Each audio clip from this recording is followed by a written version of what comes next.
Mga ka-sports, grabe ang All-Star Games sa Korea. Akala ng iba exhibition lang pero may banggaan, may salpakan, may asaran at may yabangan. Hindi ito bastang All-Star lang, ito ay tunay na laban ng pride at pangalan. At may good news pa para sa Pinoy basketball na siguradong ikakatuwa ninyo. Kung trip mo po ang ganitong content, pa-iwan ng follow at pa-subscribe na din. Tara po, simulan natin. Mga ka-sports, kung hilig ninyong bumili ng mga Gilas jersey, Gilas accessories at mga gamit na pang basketball habang nanonood po kayo sa aking mga videos, kindly check this basket on this lower part ng ating video at magpa-pop up yung ating mga items sa gilid. Mga legit po yung mga items dyan and see to it po na makabili po kayo ahead of time kasi meron po yung mga discounts and mga promos depende po sa seller. And also, kunting suporta din as a content creator po. Salamat!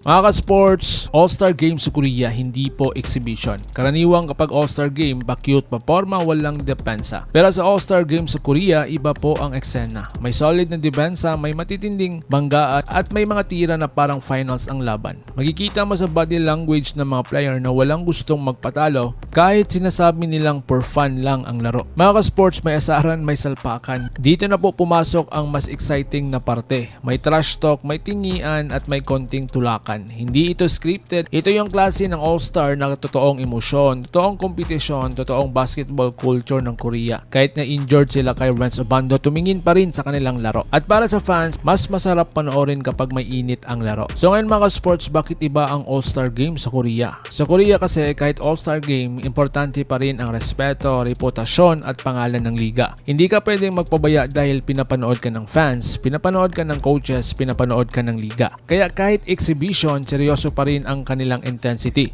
Ito po ang dahilan kung bakit mataas ang level ng basketball sa Korea. Big prize money plus motivation sa players. Isa pang dahilan kung bakit ganado ang mga players dahil nga may malalaking premyo.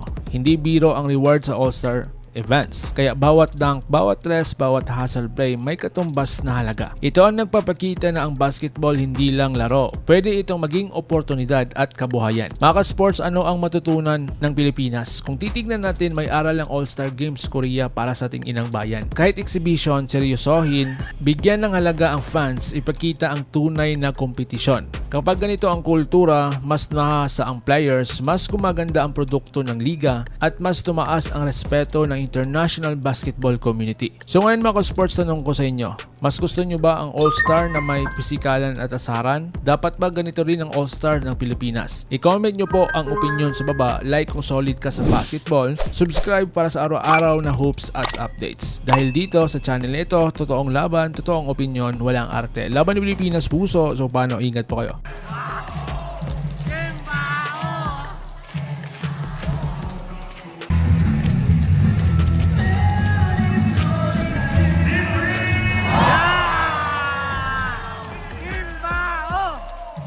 Mga ka-sports, kung hilig ninyong bumili ng mga Gilas jersey, Gilas accessories at mga gamit na pang basketball habang nanonood po kayo sa aking mga videos, kindly check this basket on this lower part ng ating video at magpa-pop up yung ating mga items sa gilid. Mga legit po yung mga items dyan and see to it po na makabili po kayo ahead of time kasi meron po yung mga discounts and mga promos depende po sa seller. And also, kunting suporta din as a content creator po. Salamat!